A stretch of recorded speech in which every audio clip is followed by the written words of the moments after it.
Hi, friends. Welcome to Beautifully Bookish Bethany. It is my final live stream talking about anticipated releases for 2025, which is very exciting. If you missed the last couple, I have a live stream where I talked about sci-fi fantasy releases. I have a live stream talking about romance and romantasy releases, and today we're going to talk about horror, mystery, and thriller books that are coming out next year that are on my radar.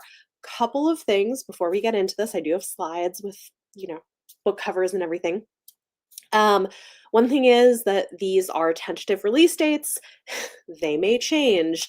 That they may get pushed back. This is just the best information that I have at the moment. Also worth noting that these are just the things on my radar. There are other people who will probably have their whole own larger set of books in this category, but these are the books that caught my attention that I'm interested in picking up. I probably won't read all of them, but I will, they're the ones I'm considering reading, or some of them I've already read. So I think it should be fun. Hello. Hi. Yes.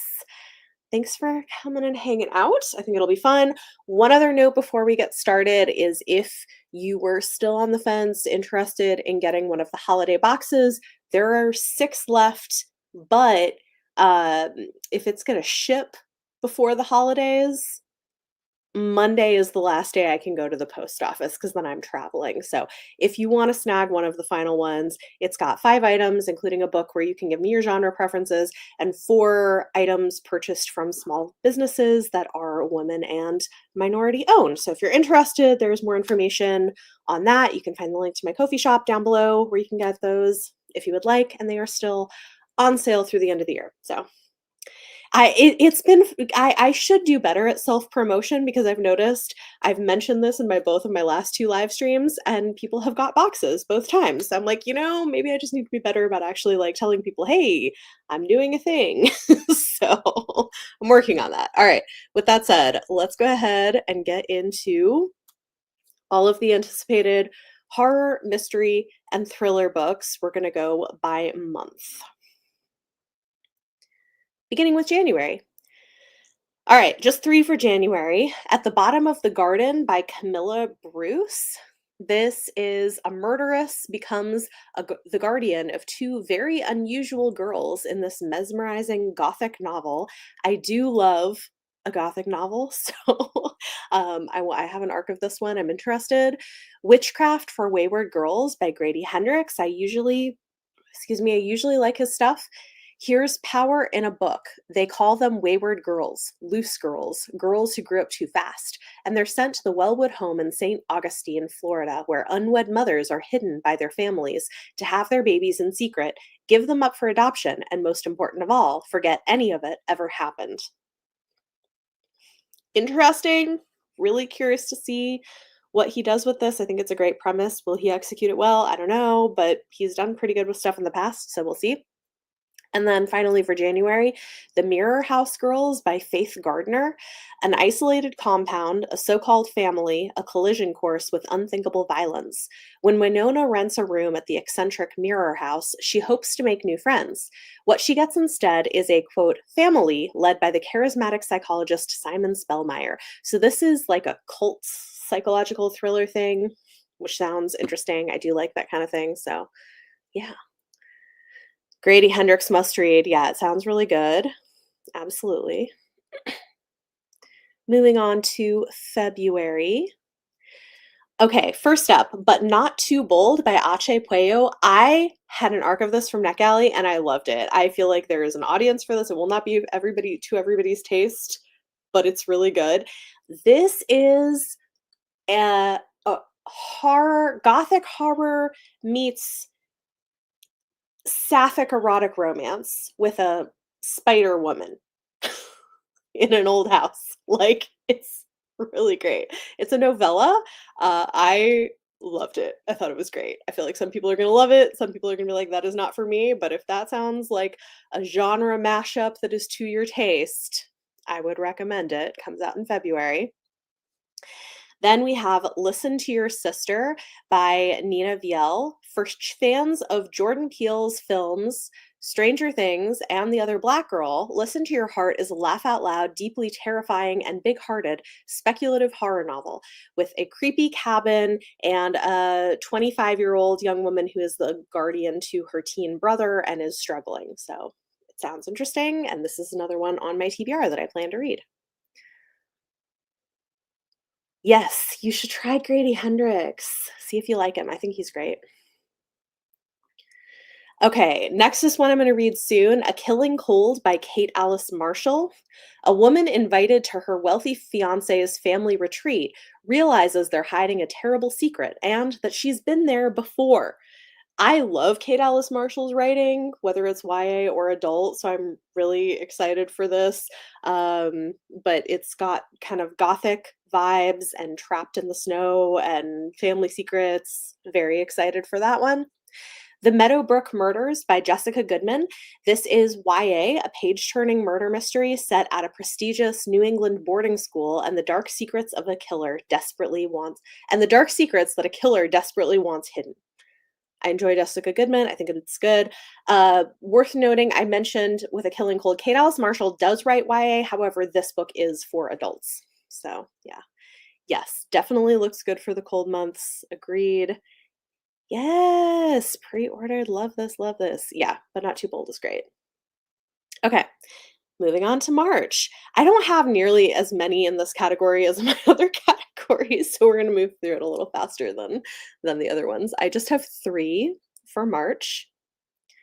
First up, Murder by Memory by Olivia Waite. This is another one I've already read. It is a novella-length sci-fi cozy mystery, and I loved it. It's also sapphic. Um, like highly recommend this. I really hope that this gets to be a series because it's great, and it's set in space where people are able to like upload their personalities and their memories to this library and then get new bodies when their bodies wear out on this long space journey. Except the main character wakes up in the wrong body and finds out that some have been erased, and it's murder, essentially. It's great. Loved it. Then Buffalo Hunter Hunter by Stephen Graham Jones, who's one of my faves, a chilling historical horror novel set in the American West in 1912, following a Lutheran priest who transcribes the life of a vampire who haunts the fields of the Blackfeet Reservation looking for justice. We've got like an indigenous take on a vampire novel. Very excited to see what he does with that. I think that should be interesting and historical. His stuff's always great. Then, lastly, in March, When the Bones Sing by Ginny Myers Sane, a Southern Gothic supernatural thriller about a teen girl in a small Ozark town who can hear the bones of the dead. I'm intrigued. I have an e-arc of it. I plan to read this one as well. Yay. I mean, you can't go wrong with Stephen Graham Jones. Let's be real. Hey, Jessica, welcome. All right, we're going to go to April. We have more in April. Yeah, we got a good number here. Okay. First, The Last Session by Julia Bartz, a white-knuckled, locked-room thriller about a social worker who, after coming face-to-face with her dark past, must infiltrate a mysterious wellness center in the deserts of New Mexico. Really excited to read this. I like the weird culty vibes, but also she wrote The Writing Retreat, which was the most amazingly bonkers thriller, and I loved it. So I'm definitely excited to see what she does with this book.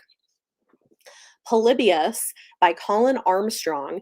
This is Stranger Things meets The Walking Dead in a chilling novel based on the terrifying urban legend about a video game created by the government for psychological warfare.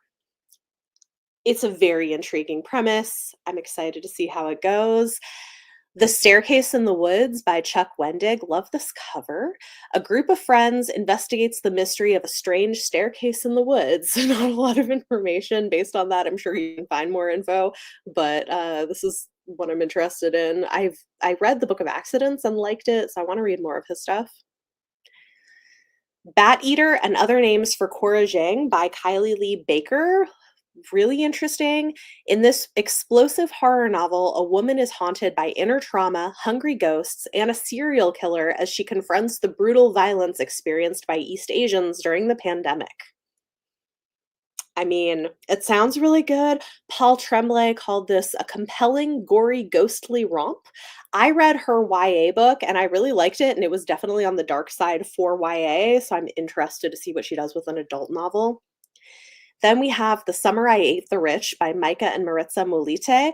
This is a YA horror novel about a Haitian American girl who uses her previously hidden zombie abilities to exact revenge on the wealthy elites who've hurt her family. Very interesting.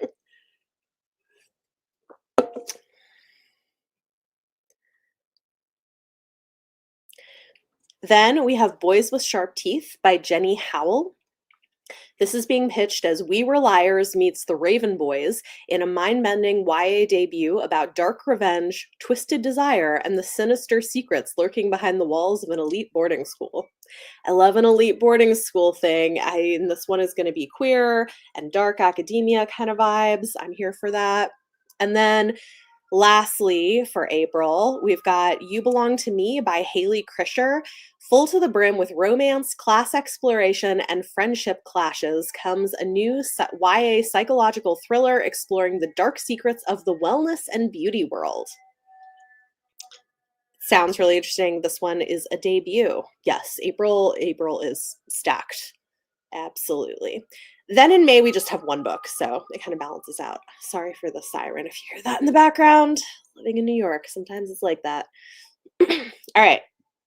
In May, we have Overgrowth by Myra Grant. This is pitched as Annihilation meets Day of the Triffids in a full-on body horror alien invasion apocalypse. So this is the horror pen name that Seanan McGuire writes under. Very excited to try that. Yes, do it. All right, then June. We've got 3 in June. When Devils Sing by Shan Carr. In this atmospheric horror novel, 4 teens in rural Georgia investigate a local teen's disappearance, and what they discover festering at the core of their small town is far more sinister and ancient than they could have ever imagined. For fans of She is a Haunting, Mexican Gothic, and Midsommar. I mean, is it gonna be as intense as Midsommar? Like that? I'm excited. That sounds great. Very, very interested. If We Survive This by Raquel Marie sounds really fun. The Walking Dead meets Yellow Jackets in a tense and emotional YA horror novel from Raquel Marie about a teen girl leading a group of survivors on a perilous journey during the apocalypse. Very interesting. It does, I agree. Yes. And then finally for June, we have The Tournament by Rebecca Barrow. They Wish They Were Us meets Nothing Left to Tell in this YA thriller about 3 girls with entangled pasts who compete for glory in their private school's annual tournament, putting their survival skills and their relationships to the test. It's another boarding school thing. Sounds fun. 3 girls, one winner, no mercy. Love it. Moving on to July. We've got a few in July. The Bewitching by Sylvia Moreno Garcia. Of course, this was going to be on here, one of my faves. 3 women in 3 different eras encounter danger and witchcraft in this eerie, multi-generational horror saga. Always excited to get something new from her. They're always great. The Woman in Suite 11 by Ruth Ware. This is a follow-up to her big hit, The Woman in Cabin 10, which actually is one of the only Ruth Ware books I haven't read yet. So I probably should go ahead and do that before this comes out because I do love her books. So in this one, Lo Blacklock returns to attend the opening of a luxury hotel, only to find herself in a white-knuckled race across Europe. Sounds interesting. Then Red Rabbit Ghost by Jen Julian. This is a cynical young outcast confronts his small town's dark secrets in this atmospheric and haunting debut horror novel from brilliant new voice. The town of Black Knot is not what it appears, and a place deep in the woods known only as the Night House is calling. It's sad, like it's a great cover. It sounds creepy. Excited to try it out? Oh, yes. This one I'm so excited for, y'all, and it has sprayed, like, dark purple edges. Ugh, it's gonna be so pretty. The Library at Hellbore by Cassandra Khaw, a deeply dark academia novel, perfect for fans of A Deadly Education and the Atlas Six who were hungry for something a little more diabolical. This school will eat you alive. I'm excited for this because Cassandra Khaw does not pull their punches with their horror, and so I'm really interested to see what they do with, like, a super dark academia story. Really excited for this, it looks so good. And then We Won't All Survive by Kate Alice Marshall. This is her YA book coming out next year. A new nail biter that's part survival story, part murder mystery, and all thriller. Perfect for fans of Karen McManus and Holly Jackson, involving a survivalist reality TV show. I am a sucker for like a good reality TV show hook, so I'm for sure excited for that as well. Yes, there really are. Library at Hellbore looks so good. I like their writing too. I mean, give it a try. I feel like they've got a specific style, but I'm excited for it. All right, in August we just have one book, but it is one that I am very excited about. I will definitely be reading Lucky Day by Chuck Tingle. Poker Face meets Contagion in this next novel from Chuck Tingle. After a global disaster prompts thousands of comically unlikely deaths, a bisexual statistics professor who has convinced herself she might not exist and an ethically dubious government agent must travel to Las Vegas to unravel the connection between deadly bouts of absurdity and a supernaturally lucky casino. I mean, I think it's going to be great. When is Chuck Tingle not great? Very excited for this. And I know he just signed a contract for like future horror books with Tor Nightfire as well. So I will look forward to that. Moving on to October. First up, we have Mirage City by Lev A.C. Rosen. This is book 4 in the Evander Mills series, which I have been really loving. There's not a cover for this yet, but this is set in what is it, like 1950s San Francisco, following a gay private detective. And I really love the series. I think it's so underhyped, and I will definitely read book 4. Yes, absolutely loved Bury Your Gaze. Lucky Day, I think is going to be fun. Hazel Thorn by C.G. Drews, a deeply unsettling, hauntingly beautiful tale of murder and botanical body horror, perfect for fans of Andrew Joseph White and We Have Always Lived in the Castle. Evander has lived like a ghost in the forgotten corners of Hazelthorne Estate ever since he was taken in by his reclusive billionaire guardian, Byron Lennox Hall, when he was a child. For his safety, Evander has been given 3 ironclad rules to follow. He can never leave the estate, he can never go into the gardens, and most importantly, he can never again be left alone with Byron's charming, underachieving grandson, Laurie. Very interesting. Yeah, it's a great cover. Yes, that is the Lavender House series, Beth. The Mirage City one. Yep, that's right. Okay, Girl Dinner by Olivia Blake. This like, sounds so fun. Um, Satire about moms and sorority girls practicing a sinister new wellness trend. I am hyped for this one, so very excited. That sounds so fun. Fair enough, body horror is not for everyone, that's fine. And then The Works of Vermin by Hiram Ennis. Speaking of body horror, this one will probably have body horror. It's about class struggle in a strange place, a gigantic stump teeming with human and insectoid vermin. I read Hiram Ennis's debut and loved it. It was weird, but really good. So I'm interested to see how this goes. And then lastly, we've got a couple books that we know are coming out sometime in fall 2025. We just don't have a specific date. Yes, I've been waiting for another one too. I'm excited. So we don't have a specific date for these yet. We just know they're coming sometime in fall of next year. First up is You Weren't Meant to Be Human by Andrew Joseph White. This is his adult debut about a trans young man aiding in the covert invasion of a parasitic alien species called the Infestation until an unwanted pregnancy puts his own future at risk. Another person who writes horror that doesn't really pull punches, really interested to see what his adult work looks like. And then Girls Who Play Dead by Joelle Wellington, who is the author of Their Vicious Games, which I adored.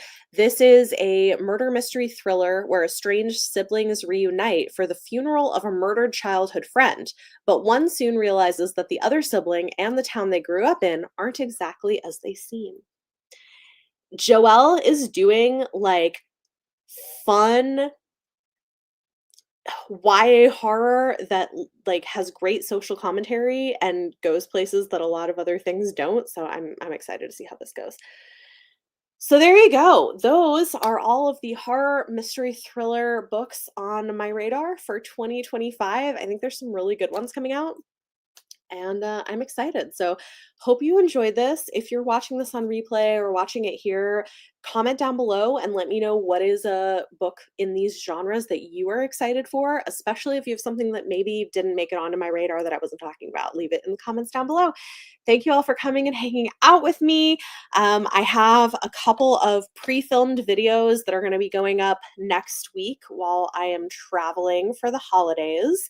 So you're going to be getting like a 2025 goals video and kind of like look back at the year and a huge winter TBR.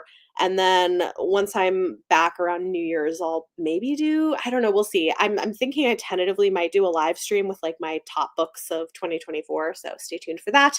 And then of course we'll have end of year content coming in January. So wish you all very happy holidays and safe travels if you're traveling anywhere. Thank you all so much, and I will see you next time. Bye.